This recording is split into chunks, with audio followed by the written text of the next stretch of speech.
These are all things we do for a higher purpose. So let's talk about that higher purpose and what I view it as. I view it as increasing the level of integrity in society. Integrity applies to everything from business to government to individual to even our food systems. And when we have integrity, we can grow and we can prosper, and we're in alignment with our environment. When we don't have integrity, things start to fall apart. There's opportunities for deception, manipulation, fraud. We lose trust in each other, and we spend more time protecting ourselves from each other than working together to make the world a better place. So, I'm going to open this up for questions here in a little bit. But before I do, I want you to think about all the different ways that we can improve integrity in our society. And think about why we are doing things, because that's more important than any individual solution. There are other ways to do currencies that don't rely on blockchain but still have integrity. So let's not get lost in the weeds. Blockchain's amazing. What I like about blockchain is it allows us to make society more efficient. Okay, how many of you have bought a house? All right. You've seen all those papers you've signed? You have no idea what's in it. You have to buy title insurance, right? How many bought title insurance? All right. How many have had a problem with your title insurance and then couldn't get any collection on it? All right. The point is, you sign a contract, and there's pages upon pages, and you sign the last page, and the last page is nothing more than a signature page. Well, you could be signing anything. They could just copy that last page and put whatever text they want. Right? We've gotten into a society that's so far removed from the concept of integrity that we no longer, our contracts are beyond our comprehension. You're agreeing to stuff you don't know what you're agreeing to. And there's no proof of agreement. We've got laws that are so Byzantine, no one can even possibly know them all, yet you're accountable, right? They say ignorance of the law is not an excuse. Well, I challenge anyone in Congress to recite the laws of this country. So one of the strategies that blockchain is built on for increasing integrity is decentralization. Now that's a word that I hate and I love because it's not defined well. But the spirit of decentralization is to put control down into the hands of more people, to have more variety, less monoculture, right? If you look at centralization, we have an election and we elect one president to decide for 320 million people. That's a very centralized decision-making process. One blockchain, well, that's centralized in and of itself, regardless of the consensus algorithm you use. The blockchain has to decide which is the one true chain. So decentralization is about having many, many options, lots of variety, and not making everything the same. You know, in nature, there's lots of variety, and when there's not lots of variety, things are subject to disease, rot, decay. It's just not sustainable. It might appear to be more efficient in the short term, but it's a lot more fragile in the long term. We need competition and cooperation. We need respect for each other to try different things and do things different ways, rather than trying to get everyone to adopt one way of doing things. And so blockchain technology allows smaller groups of people to form this community or that community. And we need to have many different communities and not compete and say, oh, my community has to grow and so some other community needs to shrink. So that's what's going on in the cryptocurrency world. It's Bitcoin versus Ethereum versus EOS, right? And everyone's fighting over, are you decentralized? Are you decentralized? The reality is collectively we are all decentralized by providing more options for people, so that if one blockchain gets corrupted because all the miners happen to be in China, Well, then there's another option, run by different people. And if one governance system gets corrupted by having strong stakeholders that come to get control, then there's other alternatives that people can move to. Imagine you only had one store where you could buy your food. Are you free? Or do you have to do whatever they say if you don't want to starve? Freedom is about having choices, making sure there's lots of them. In order to make sure you have choices, you have to make sure nothing gets too big.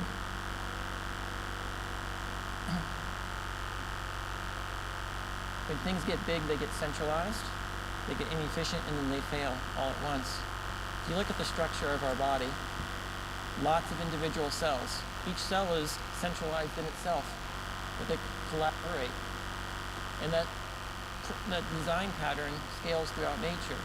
Humanity is a bunch of individual humans. So that if some of us fail, others can succeed. We need to allow failure of some people so that others can learn from those experiences. And that is the spirit of decentralization, is to have lots of competition, lots of variety, so that some can succeed, some can fail, and then you can have the principles of nature can express themselves through our technology, through our organization. Now, technology is kind of anti-nature. We tend to make things rigid, straight lines, make everything conform into one size fits all. But decentralization means lots of variety. So, with blockchain, we're trying to make it more scalable. We want to make the technology cheaper so that more people in smaller communities can get the benefit. So whether every company should have its own blockchain, and we see this now, but really every company is going to have many different blockchains. You don't see people arguing for one particular technology. Everything should be C#. How many people think everything should be C#? Or we should have no C++, no Java, right? That just doesn't make sense. We have a variety of languages, each one serves its purpose. We have a variety of blockchains. So what I'm doing at Block One is building the technology, making it more accessible, easier to use, so that more people can experiment, so that people here can pick it up and start building things more efficiently, faster, and have just more variety. You've heard a lot of the potential ideas here the past 2 days of things people are working on. But the reality is, if anywhere 2 or more people need to collaborate, you need a blockchain. You need a way of keeping track of who agreed to what, where. You need social networks that prove identity, build those relationships that don't rely on centralized identity providers, right? Governments control your ID. They say who you are. But what we really want in society is a mesh of identity, where you are who you are because your friends are, and they are who they are because of their friends. And that will uniquely identify every individual person. And that provides more security. Like, we're using these technologies, private keys, on hardware devices. It really protects your identity. And when your identity is strong, then we can do transparent elections. And transparent elections are an interesting thing. Like Adam was talking about Follow My Vote. I've worked with him for a long time, funded his business early on. The idea of having integrity in our elections is fundamental, because if we can't have integrity in our elections and some other thing has priority, like there's thinking, well, what about coercion? What about this? We should first err on the side of integrity, which means you can prove who you voted for. You can prove that the vote was counted and that everyone who is participating is a real person. That is the first level of integrity. And when we compromise our integrity because of concerns about privacy, and we design a system where it's actually impossible to prove that the election was honest. I don't care which voting machine system you use, paper ballots or not. It's not who votes that counts, it's who counts the votes. And if you can't count the votes, and you can't verify that everyone's a valid voter, and you can't write the software you're using to count the votes, and you have to rely on someone else, you've compromised the integrity of the system. But we live in a society where people are trained in the conception that it has to be a secret and you can't know, and therefore we're enforcing, and it's actually against the law in many places, to have a voting system that has integrity to it. So what I'm getting back to with these examples is that if we lose the focus of integrity, you can build systems without integrity on a blockchain. Blockchain will make sure everyone said they signed what they said and the order in which they said it, and you can all agree on the common outcome. But it has to be, it can be used for good and it can be used for evil. So that's why it's important to think about the higher picture. Blockchain is a tool that gives us the possibility to create structures and communities and organizations where the level of integrity is higher than it's ever been before, where the cost of achieving is lower, where the opportunities for fraud and deception are minimized. When you go to buy a company, you have to do your due diligence. How do you know you've got every contract that company has ever signed and all the terms it's ever agreed to? You can't do that today. You hire attorneys to sift through all kinds of documents, and then you ask the sellers to make representations and warranties that they've disclosed everything to you.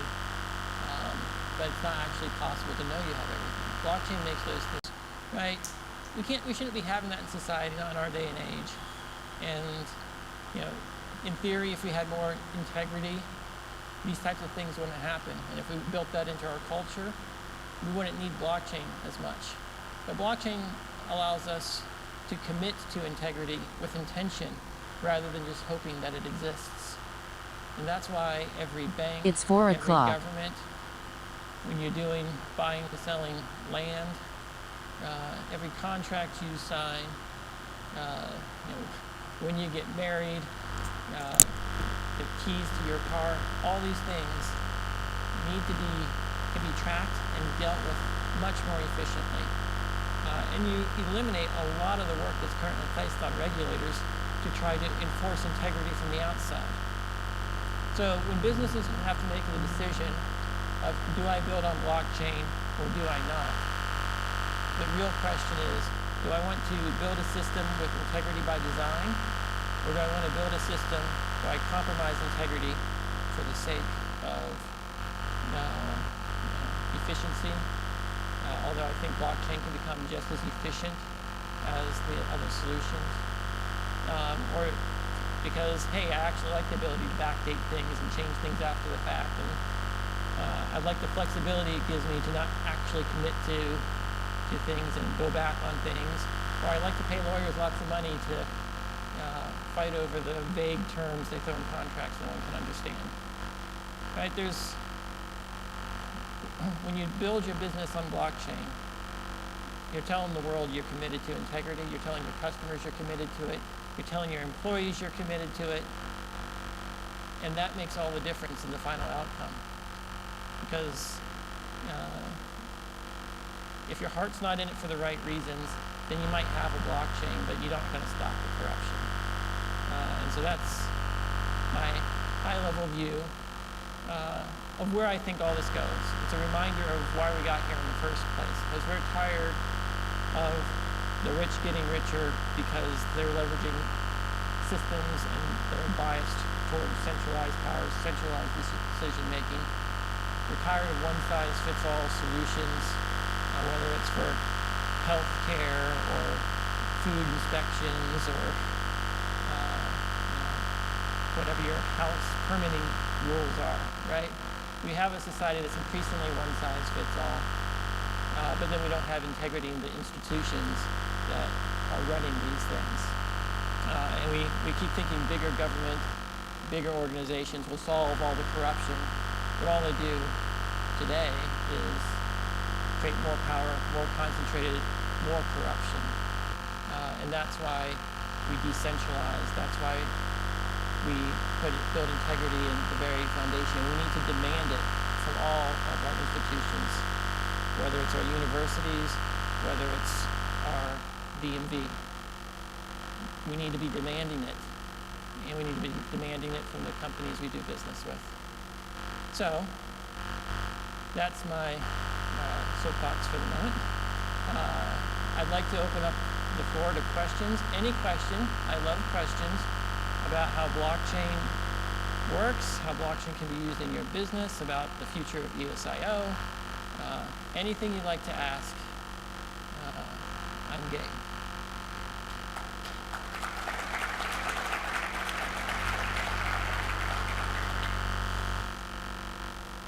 Yes, Ted.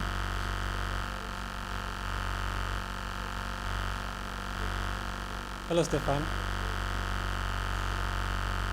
Hi, I'm still trying to set up. I noticed I made a mistake the other time, so just give me a few So the question was minutes about smart or contracts, few seconds. how they can aid in buying homes. One of the most challenging things when you're buying a home is just having proof that the person who owns.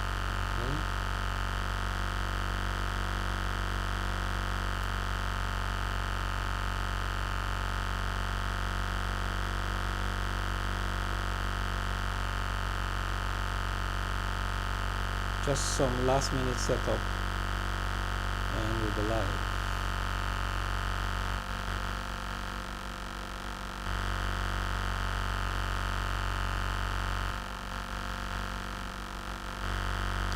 Alright, so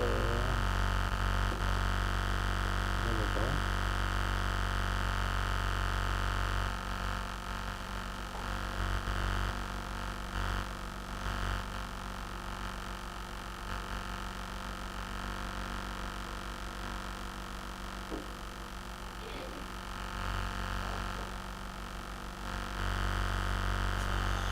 Alright, so I want to be sure we're live on YouTube. Let's see. Are we live on YouTube? And I have to be recording soon.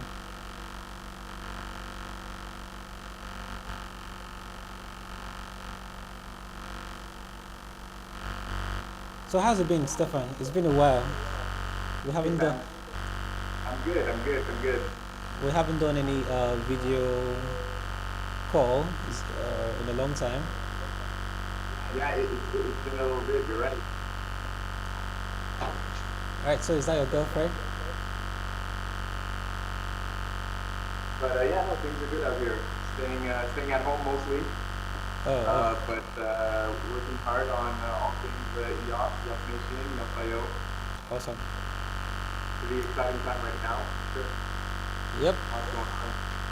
Yeah, everything is good. You know, we just had a Twitter heist recently, and it just proved how we really need decentralized social networks.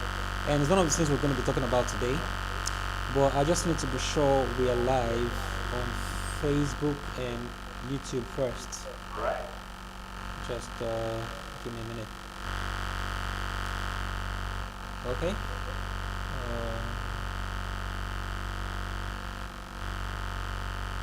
Alright, so let's get on with it. So how's it been? How is EOS Nation? How is Canada? I think you're in Canada, Ontario, Canada, right? Yeah, I'm in Montreal. All right. Now it's a beautiful day outside. Okay. That's not real grass you see, that's fake grass we bought on our patio.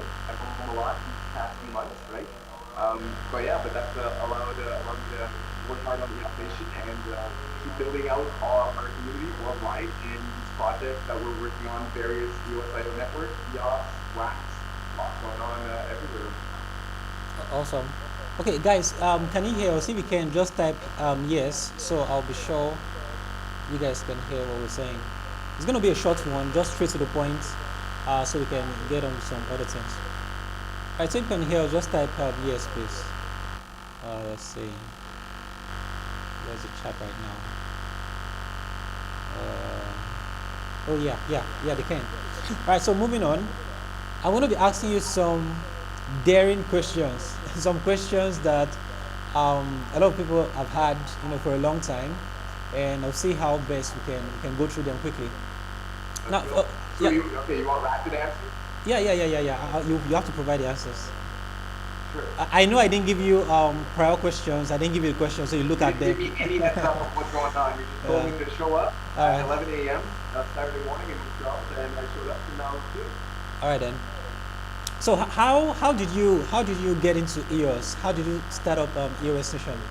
How did this journey whole begin? Because I know. So All I right. got into it middle of 2017 Okay. during the ICO when I was doing a lot of trading and investing and researching on all things crypto. A few friends of mine, one of which is Stephane, who's one of our co-founders, messaged me, talking about EOS. So I got interested at that point. Got really interested over the next few months, and then in early 2018, we had a few people in my group of friends that are crypto investors and researchers and super passionate about the space, right? We got together and we're like, and Denis, our CTO, was like, hey, why don't we try to become a block producer? Which was to me a crazy idea at the time. I really thought it was, I didn't know how likely this would succeed or not. I asked myself, do I think there's a 5% chance that EOS Nation could become a block producer? And I thought, yeah, I think there is. Let's give it a shot. And then here we are 2.5 years later, ranked number 1 block producer on EOS mainnet, which is absolutely incredible. And that's thanks to you, Sam, and all the rest of our community all over the world that's been, educating people on EOS.io, educating people on what EOS Nation is about. And we're a huge team now. Like if you count our ambassadors, if you count our students that we're working with at the University of Sherbrooke in Montreal, if you count our interns in China, we're up to over 50 people who are team members of EOS Nation right now. And it's been an incredible ride, and I'm super happy to be here with you, Sam, and the rest of you online in Africa and wherever else we're tuning in from. And super happy to be doing what I'm doing, trying to educate people, about EOS.io. All right. So So let's do that. Let's get into the questions. yeah. So what was that particular point that made you say yes to EOS or EOS.io or EOS? Because we had, as at then, we had other blockchains, right? You would have probably say, I don't think EOS is it. I don't think I want to The risk. thing is, so the answer to your question was the track record of that member, right? So Bytemaster, who created the EOS.io software, he had already launched 2 successful products before in the crypto space. Bitches, Steam. And Steam. Yeah. So that gave me a lot of confidence that this guy wasn't a con man. He was actually going to build what he was saying he was going to build, which is true. He delivered the EOS.io software, and it's pretty much like they said they would deliver it. All right. So that means you were attracted by Dalarima's reputation over the years. Exactly. Exactly. And that's why I was okay with investing my time and energy building alongside EOS.io, because I trusted that Dan Larimer was going to build a great product in EOS.io. And they also raised a shit ton of money Yeah. in the ICO. $4 billion.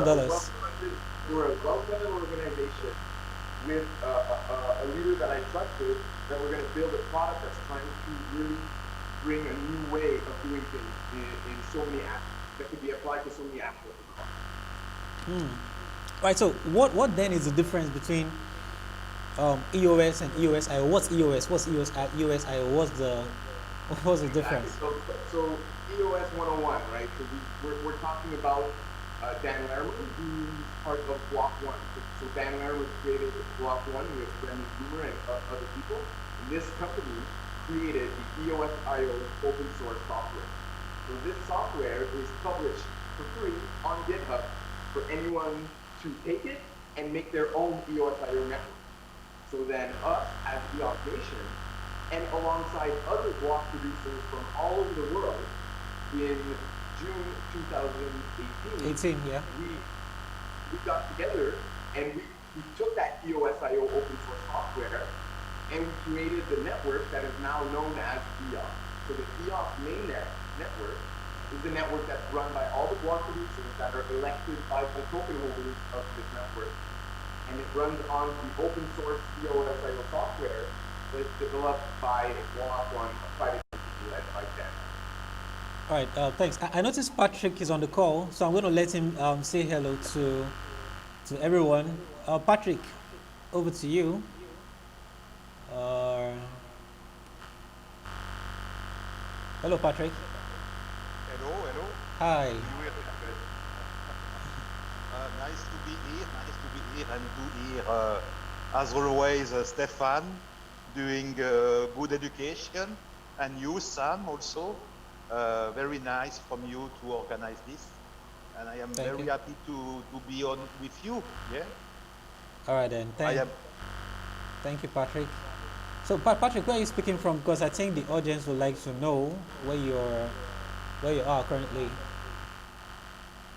I am as you, Sam, a little bit older, but I was talking but about uh, your location. but yeah, exactly. I have the same mindset. I think we are entrepreneurs, and Where do you come from, Patrick? I come from Switzerland. Switzerland, okay? Yeah, but my wife is from Colombia, so I would be very happy to go in Colombia. But now with the pandemic, it's impossible. Oh, sorry about But that. yeah, we are all in the same situation. But I would say what we share in common, we are ambassadors. As you, Sam, we are ambassadors. We want to share the education. It's what we are In common. in common, and we have also our enterprise, our business, and we try to build with the blockchain ecosystem as a whole. So myself, I am not. I would say I am not a blockchain maximalist, and Okay. I am not EOS maximalist. But it's clear that the EOS ecosystem, when I say the EOS ecosystem, I mean with the EOS mainnet Yeah. in the middle and the EOS.io protocol as a base protocol. This is the fantastic ecosystem because we can build all what we want to build, and we can connect with other blockchain protocols such as Ethereum, Bitcoin. So this is for that I have choose myself to enter into the EOS ecosystem because it is Awesome. very open mind, and Dan Larimer has built that as a glue. So if you want to build your business, you are more comfortable if you have a strong smart contract platform, and also you are more comfortable because you have EOS Nation, for example. No, for example, EOS Nation, because they are very educated. You know, there are not a lot of blockchains. Yeah, I say that not to say that EOS Nation is the best. I say that because, you know, at the beginning, EOS Nation was maybe 40 position or maybe more. Last year around we were ranked. Yeah, I think so you last year cannot. around this time, EOS Nation was a standby, or last 2 years or so. I can't remember Yeah, there. we were in the top 21 at one point, and then we left out of it, and then we were down all the way down to 40th until we introduced our cost destination, which really is what allowed us to climb back into ranking, and with the support of everyone that was supporting us through our cost destination. So thank you everyone for that. It really saved the operation, and it allowed me to continue doing what I like, and allowed me to be here today with all of you. All right, so Stefan, I'm going to ask you a question, and this question has caused a lot of problem in the crypto space, most especially for EOS and EOS.io. All right, so we all know several years ago, Dan Larimer actually challenged Satoshi, telling him that Bitcoin is not going to be fast. I think that was way back in 2010. That was before any of us got to know about Bitcoin, before any of us started using Bitcoin, right? And he challenged him and said, in the future, Bitcoin might not be fast. And Satoshi was like, you don't have time to understand, I don't have time to understand, I cannot explain to you. And then after that, he left and built BitShares, and he built Steam. And Steam and BitShares obviously had good record, were decentralized before there was the issue they had with Tron, and BitShares was really, really successful. And then US came out And you say you decided to, you decided to come part of BP because you saw that last track record. But there was an article, maybe I'll share the article by White's blog, saying EOS is not a blockchain. What do you have to say about that? What makes a software a blockchain? Right. Sure. Yeah. Sure. So, first thing, when an academic article like that, not always grows at first, right? So this company was funded by Ethereum. So there was pretty incentives behind the creation of the new. So it's clear that the blockchain, no one denies that. There's different aspects to a blockchain. Like EOS, there's different blockchains than Bitcoin, and it's a different blockchain than IO, and it's a different whatever. So some people interpret some aspects of blockchain differently than others. This course very nicely start, and it tried to nail down a very specific definition of what a blockchain has to be a blockchain. It was very, very specific, aimed at the idea. So we talk about blockchain in the community, talk about blockchain of paper, we did the work, we tried to think many times some of the errors that in methodology that used to create the result. And the result that he created on his private USIO work was inferior to what the mainnet was currently showing. And he based it on the creations of the private network. He's like, hey, I built USIO work, I got it, what are the results? They're not good. Our output is better than what you've done. Or so the configurations that you put in your network are not optimal, right? You should be like this and how would you do that? But they weren't interested in redoing methodology, redoing their experiment to update with the input we gave them. So they just stuck to their version, which is still biased and not accurate, and not describe the reality of the job. So I did my own research because cryptocurrency and blockchain is very important to do your research. So I have an article here. Let me share it a little bit. Where's my Pro? This is it.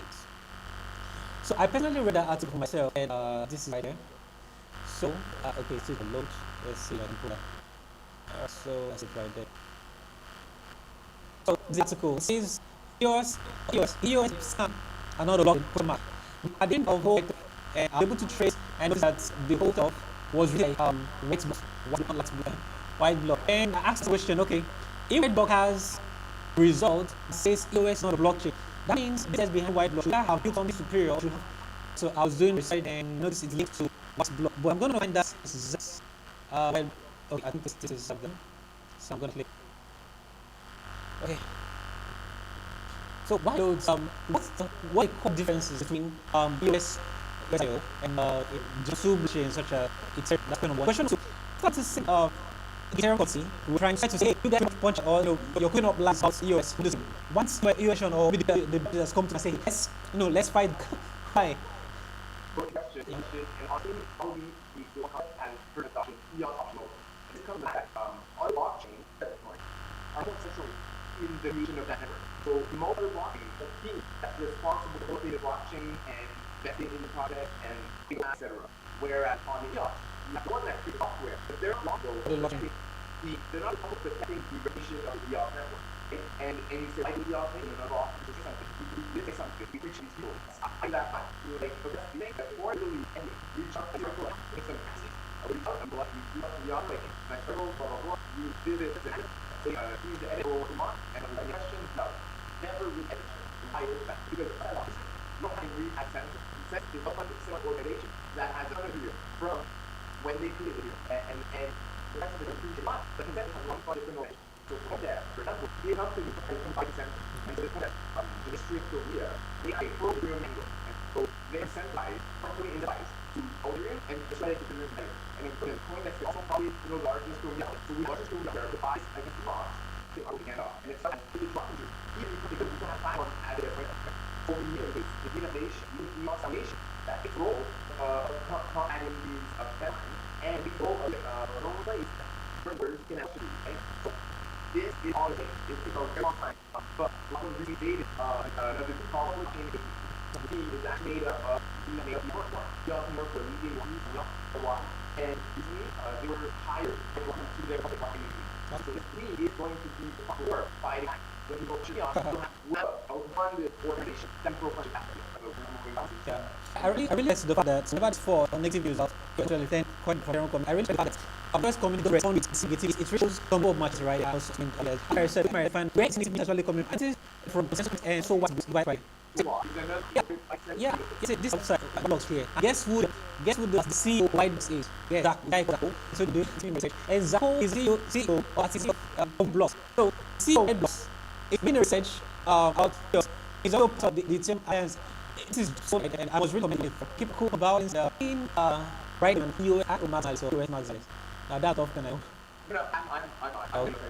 I the big kind of as in terms of the audition, as a team, we are feel like we specialize in we all think one of the strengths of the like I think mentioned, is connecting and a lot of other networks, and also just the marketing in general is more and more. For example, I think that by the idea of the maximum, one of the things you connect to the block.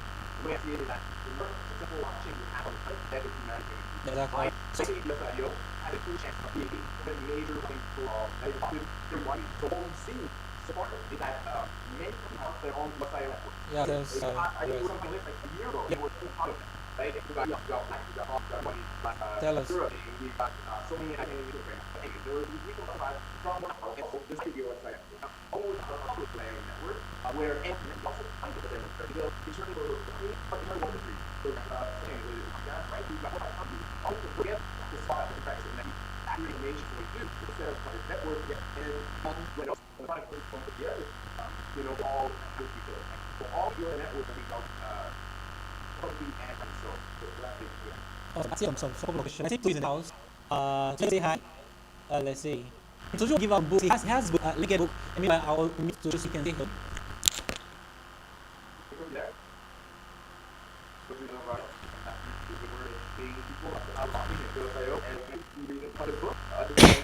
Yeah, this is the book. And June, actually, this is about 5 books on EOS, and Tuji is one of the ambassadors at EOS. And it's been there for us 2 years, right? I mean, you first people to shout Yeah. right away. Same day. So we went around. That's what I was saying. That program, you know, now we care. But like, and we'll do something. Wait, I look at it. It's out there because this and from there, right now, we're back and join the week. We video. I think around we totally fine. And yeah, and back the program has been fun. We're almost 2.5 years now. Yeah, So sure. I really, All right, guys. So we're giving out 5 books randomly, and how to go to pick. So you can just let know how you pick the 5 winners to get this beautiful book, Understanding EOS, written by one of us, the engineer, Toju Kaka. That guy is in waves. You know what I'm saying? All right, moving on. Stephane, you actually mentioned Bitcoin, and I was like, no, I'm gonna ask that question right now. Block One recently invested. Did they invest or bought the company? They invested into a company that is into Bitcoin mining. What do you think they're trying to do? Is of course I know Bytemass actually mentioned that it's going to be there could be an EOS scaling solution for a Bitcoin scaling on the EOS IO. Do you think that's what they're trying to do, or what do you think about that investment from Block One? Okay, there's a lot of questions there. Yeah. Okay, first of all, let's talk about Bitcoin scaling through EOS. Okay. So just a quick side note. Many years ago, 2 years ago, people thought Bitcoin was going to scale on layer 2 Bitcoin, Lightning, and a few other solutions. But adoption never came with these layer 2 solutions. Yeah. Instead, what we've seen people build Bitcoin wrappers for other chains, and especially in the last few months, the DeFi space has exploded in one that people are wrapping Bitcoin and sending it to Ethereum, or wrapping Bitcoin and sending it to EOS. So on EOS, the company of P tokens, that's what they do. They basically wrap coins and allow you to transfer those coins to other networks. So what's the purpose of this wrapping? Why are they wrapping Bitcoin? Because I want my Bitcoin in my EOS now, and then I can send it to you in 25 seconds, right? The speed of a blockchain is much faster than on Bitcoin, where it's 10 minutes to confirmation to an hour. So what you do is you send the Bitcoin on the Bitcoin network to the token address, and then token is like, okay, great, here's your Bitcoin on the EOS network, and then this Bitcoin on the EOS network can be redeemed back for a Bitcoin on the Bitcoin network at any time. So I can send you, half a Bitcoin, my 1 Bitcoin, and then you can turn around the P token to be like, hey, I want to sell a Bitcoin from EOS and get it back on the Bitcoin blockchain, and then you do that. So that's the concept of wrapping Bitcoin, and it's become super popular, and we've got wrapped Bitcoins on all these chains, Ethereum, EOS, a bunch of other things, right? So what seems to be happening is that the state of Bitcoin is happening on a blockchain, exactly like Bytemaster said. That's what Cameron is saying when he said, we're going to use EOS to scale, or we're going to use EOS.io to scale Bitcoin. So that you're going to wrap it, and you're going to put it on another blockchain, and you're going to be able to track with it. You're going to be able to index it with $55 on EOS you have here, which is a community-led, stable, a full collateralized stable coin, where you can now deposit your crypto into it, and you're getting a bit bigger than Yeah. but the thing is, other blockchains is how it's making it. So that's what that is now. Block one recently announced they invested in Lava, which is a company, which is a big coin mining company. So it's not very clear what the purpose is. Now we at the Nation, we don't have any privileged information into what someone's doing or what they plan on doing. We read the press release like everyone else, and we try to figure out what it is. So it's a part of that press release that talks about using EOS IO. Yeah. You can use software to help our data offer their mining services. So this speculation, this might mean that running a Bitcoin mining farm, you have to have a backend. You have to have software that allows the people to connect and share the hash power and listen to Bitcoin and calculate the software behind these mining farms, right? The software is written in normal programming languages. What Blockcoin is doing here is they might be building software that allows you to run a Bitcoin mining farm. So that might be one aspect, but that's pure speculation. You release a bunch of cards, and then you can buy them on the blockchain, and then you get your pack in your account, and then you can resell your pack if you want, or you can give it to your friend, or you can give it away in a draw, which we're doing tomorrow for people who want a chance of winning these packs, which I'll explain more later. Okay. So you got these card packs, you can open them, now you got all these cards, you can make collection, you can trade them, etc. So then, so these cards are NFTs, and then there's a new platform called Atomic Hub that allows you to create your own NFTs. So you can go, and it costs very, very little. You'll need a bit of wax to buy a bit of RAM. It's really, really not expensive. But you can create your own art piece, and you can put it up for sale on the marketplace. And if someone wants to buy it for 2 cents, they can, right? And it's super fun. So what happened is I was playing around, exploring the new platform, looking at things that we can do, and then I was like, oh, this is pretty cool. And then I thought, maybe I should make some hot sauce NFTs. And that's where this new promotion came out of, that I spent basically the last 2 weeks kind of building and refining. So every week now, during the EOS Hot Sauce YouTube premiere on Sundays at 12 p.m. Eastern, which is 6 p.m. for you guys, I think, it's in like 15 minutes. Yeah. So every week we're going to be handing out 5 spicy rares. So we're going to be creating 5 NFTs every week that represent that week's hot sauce. And we're gonna give them out as a draw for people who tune in live during the premiere. And then what we're also going to do is that over the course of the next 2 weeks and months, people who are able to collect many of these spicy rares are going to win additional prizes that include wax and other NFTs. So it's just a fun promotion that we built, and to reward our listeners and to reward people who tune in live. And so far, people have enjoyed collecting the spicy rares. We made 5 last week that were handed out to winners. And then next week we'll be announcing what the prizes are, etc. And so we're building this promotion on top of these NFTs. And then I can go and look in your account and make sure that you haven't traded your spicy rare. So if people win a spicy rare and you hold it, that's how you can unlock bigger prizes. Or you can sell it, or you can transfer it, whatever you want. So anyway, so that's a bit of what we're doing with NFTs. And in the process of making this promotion, I understood the power of NFTs and how fun they are and how people want to collect them. And overall it's been super fun for me. And I see the potential now. And I see how people, once they try it, they're going to see how fun it is. And they're going to want to build their own NFT collection in their account as well. All right. So Patrick just dropped the link to EOS Mission Atomic Hub. Exactly. So that's our collection. That's our NFT collection on the Atomic Hub. So you can go there and then you can see all the different NFTs that we're doing inside that EOS Hub. Okay, and one final thing I'm going to say about NFTs, right? So a common question, let's talking about, for example, art pieces, right? Here, this is an art piece. That's super nice, I like it. I had my friend's cousin do it up for me, right? what's the value of this art piece? Well, to be honest, not too much because the artist is not very well known. But um, if I give you a photocopy of this piece of art, is it the same thing? Well, no, it's not the same thing. Clearly, this is paint on canvas, and you got a photocopy, right? What if you can recreate this painting very, very well to the point where you can't even physically tell the difference, right? So that technology exists out there right now. Okay. Now, if this was a famous painting made by someone famous and was worth millions or whatever, right?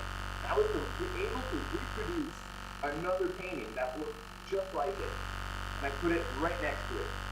Which one has value? Right? Which one would have more value? Would they be of equal value because you look at them and they look the same? Or would they be of different value because one is made by the artist and the other is made by a photocopy? So we all know that a photocopy has less value than the original art piece. So what is it that value if it's not for the fact that it's visually different, right? So bottom line is that the intent of the artist is what gives value to an art piece. So us as the Off Nation, when we create 5 spicy bears every week, our intent is that there's only 5 that are created. And you can go, you can copy the same art piece, and you can create your own spicy rare NFT in your account. However, when you click the NFT, it's going to say, oh, this and the spicy rare NFT that I won in the Hot Top was created by Nation.wax, which is our block producer account on the Wax blockchain. Whereas your copy of the spicy rare was made by Samstic, right? And then, or whatever. So people will know the difference of which is authentic, which is the real spicy rare, and which is the fake. So what NFTs allow you to do is they allow you to verify artistic intent. And artistic intent is what assigns value to an art piece, and that, ladies and gentlemen, is why NFTs are going to be very valuable in the future. So let's take it all the way back to the first NFTs, CryptoKitties. Yeah, on Ethereum. On Ethereum, it brought the blockchain to its knees because Ethereum can't run that many transactions. Everyone was playing CryptoKitties, etc. Right? Well, those first CryptoKitties are worth more than my condo. They're worth hundreds of thousands of dollars, and because they're the first ones created by this CryptoKitty brand that is now very well known. So a lot of people expect that these rare NFTs are going to gain value in the future. And then what you can do is you can build a game that allows you to bring your NFT in the game. Or you can rent your NFT. So I own this super rare CryptoKitty, and I rent it to you, Sam, for $5 for today, and then you can play with it in your other game. And these are the kinds of functionalities that can be built on top of NFTs.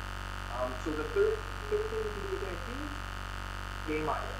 That's the other obvious use case. So we've got art pieces, we've got trading cards, collectible cards, Magic the Gathering type of games, and then we've also got game items in general that can be ported in. You can make your game item that is used across any game. Okay. So there you go. So that's a 10-minute update on why NFTs are hype and why they're going to be popular and why you guys start making some, and you can buy some for cheap. You can get them for free. You can trade them with your friends. It's super fun. Try it out. So where to go is wax.atomichub.io. That's where you go to create your fun NFTs. I think Patrick dropped the link. Yeah, he did. Patrick did drop the link to our collection, which is on the Atomic Hub. Yeah, thank you, Patrick. Right, so Stephane, there's been this buzz about DeFi. Everyone is talking about DeFi.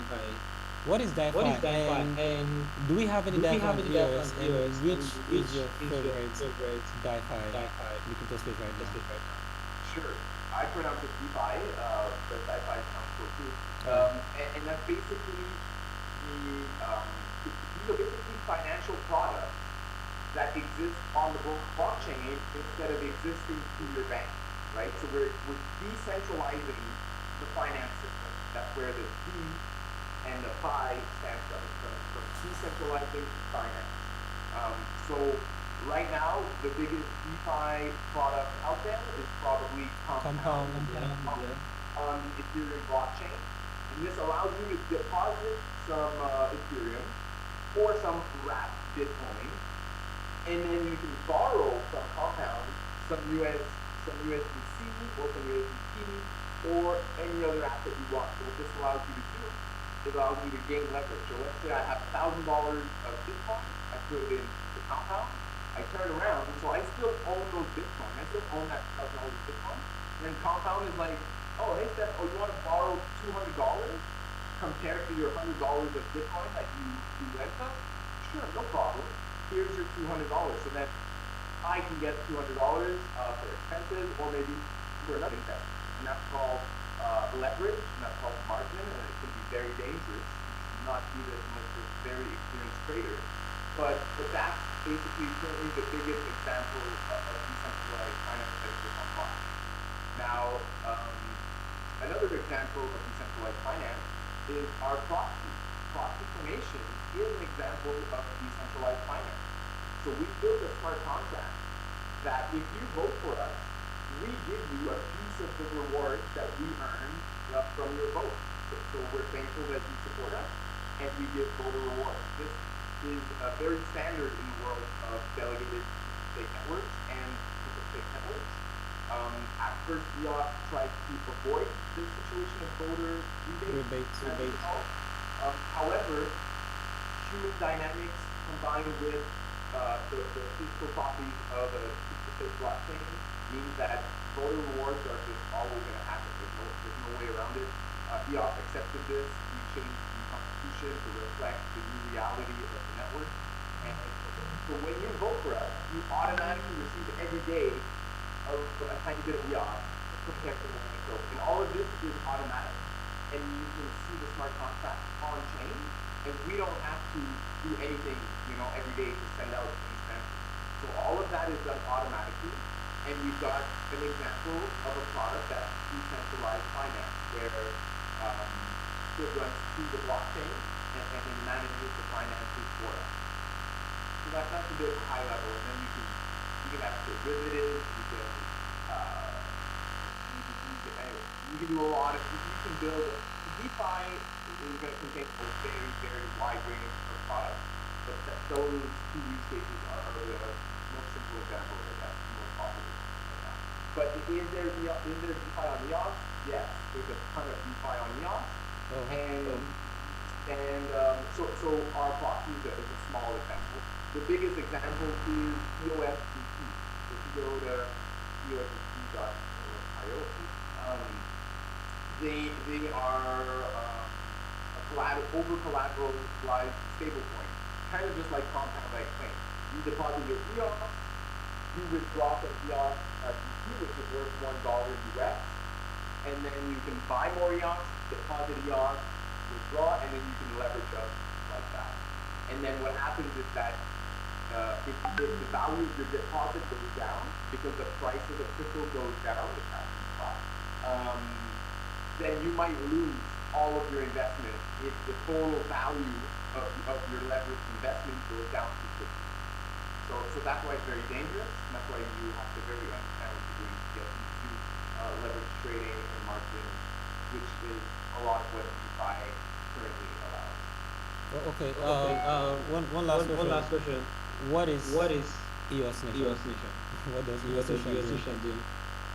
So we're a block producer on the EOS network. What that means is we're a miner for the EOS network. Compared to Bitcoin, on Bitcoin there's miners that do hard math in their computer to solve the math puzzle to be able to mine a block. On the EOS, we're the miners. However, instead of buying computers to do the math problem, what we need is votes from EOS token holders. So the vote is kind of equal to the hash power. So then people who vote for us gives us the right to produce blocks on the network. So the top 21 block producers, as voted by all proponents, have the right to produce the block every 25 seconds. And so that's what we are. We're one of the block producers, one of the miners that are securing the network. And then, unlike miners on Bitcoin, on EOS, block producers also do other things. Yeah, like for example, education, which we're doing right now. We're also building products like nation.io, like EOS Detective, like the validator that pulls information from all the block producers to see if there's a problem with the network. So all these extra tools and all these extra things that we do to prove to the voters, to you guys, like, hey, we're doing a lot for the network, you deserve your support, and that's how we get paid. Because we get some block rewards every time we purchase a block, and then we give some out back to our voters, and then whatever's left over, that's our salary that we invest in hardware and in servers that we run ourselves. And then if there's money left over, It's 5 o'clock. All right, so it's exactly 5 o'clock. Sorry, we've been standing for an hour. So this is going to be the last question before maybe I'll just take one or two questions from these guys. You said something about 21 block producers, right? Why 21? Because there are a lot of people that believe EOS is not decentralized enough for having 21, just 21 block producers. And you also said something, you said that the hash power is like the votes that the block producers get from token holders. But I also observed that Bitcoin holders can't actually participate in the network with their Bitcoin. They can't vote with their Bitcoin. So what about such force comes from the crypto community? So that's just a great example of my differences from one blockchain to another, right? So the we have three layers. You've got the holders who own Bitcoin. You've got the people who run nodes, hash the blocks, speaking to the whole network. You've got these three groups and economic incentives work to create the that is Bitcoin, right? From EOS, it's a bit whereas when you hold the token, you can have access to some computer sources of the network and also have access to government and to vote for who you want in charge of your network. So that's the difference. What else is that? Why 21? Do you think Bitcoin has more mining compared to 21? Exactly. So any of the miner on Bitcoin, right? Like my computer here, I could load up the Bitcoin software and mine Bitcoin. However, computer has almost no chance at all of mining Bitcoin, right? So my computer, your computer, all of we all flying together, and we are the remote going to get this, and that reduces the variance of the luck of all mining. So mine is on Bitcoin, and they control that power. So really, there's hundreds of miners, thousands of miners. So really, they all come together in a pool.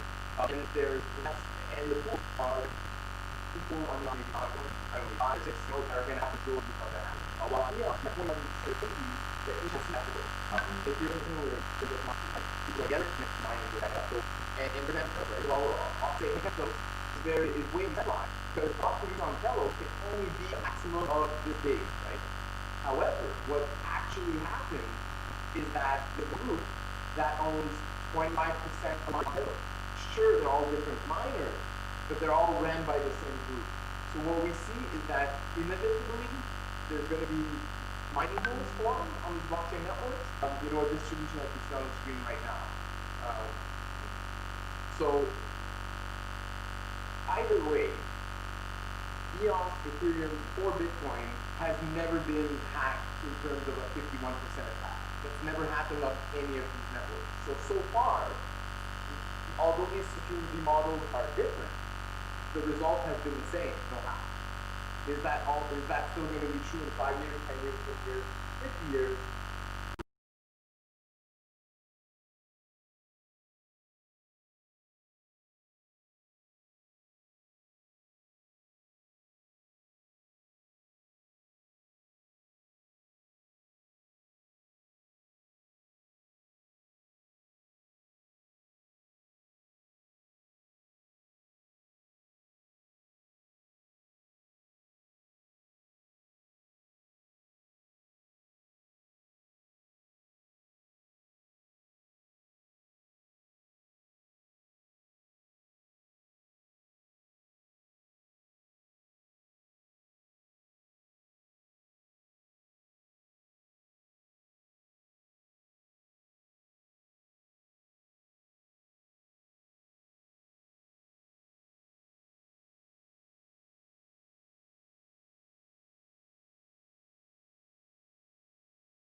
knows, we'll see how good these designs really are as they're more tested over time and as they accrue more value and therefore attract more incentive to attack the network, right?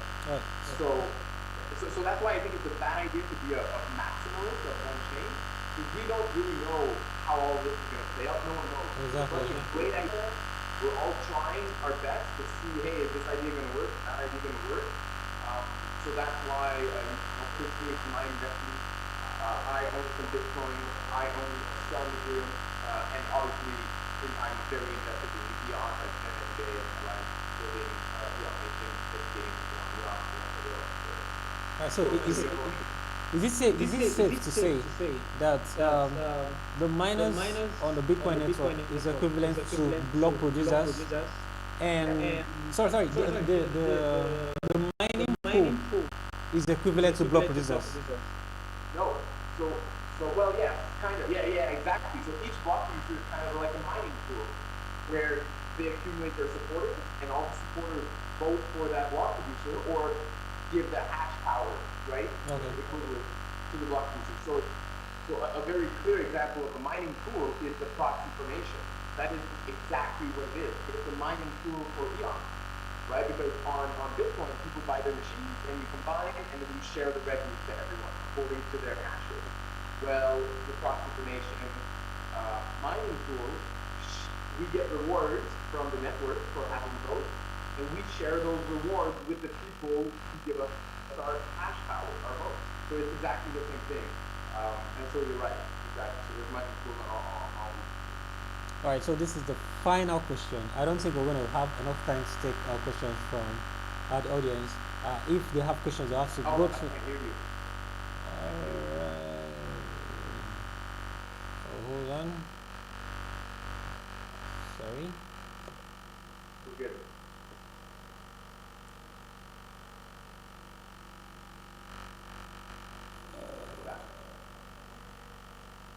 Okay. Right, I was saying this is going to be the final question because anyone that has questions should actually get the book. We've given out 5 free books, Understanding EOS, and there's going to be, I'm going to share the link to EOS Nation just in case you have, sorry, the YouTube channel, just in case you have any questions, just scroll through, you understand what EOS is. Right, so this is the very last question. Where do you see EOS and EOS IO 5 years from now, and also EOS Nation? Great, well, the Nation, I hope it's still here. I hope you're still there, Sam, and I hope all of you are still joining calls and learning more about what's going on. The other two was EOS and Block 1, or EOS IO. Anyway, Block 1 is going to be there in 5 years, that's for sure. They have enough money to be there in 5 years, they have enough money to be there in 10 years, probably, right? So that's something that's very important for the health of all EOS IO ecosystem. So they're still going to be there, they're still going to be improving the software.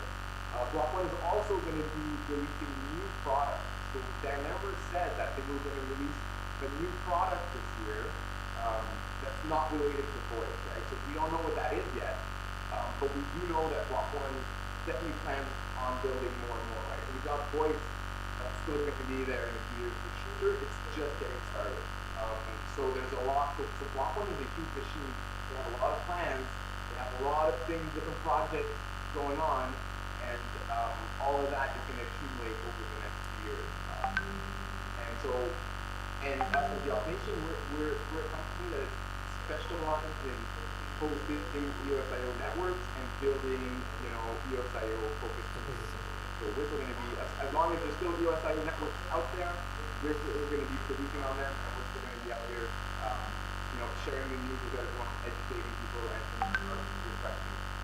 So if you want to follow us, like Ken said, we're on 19 different social media networks. So whichever one you're on, we're probably there. But the main ones are Twitter, YouTube, and Telegram, where you can find me. I basically live on this site all day, every day. Anytime you have questions, reach out, and we'll be happy to answer them.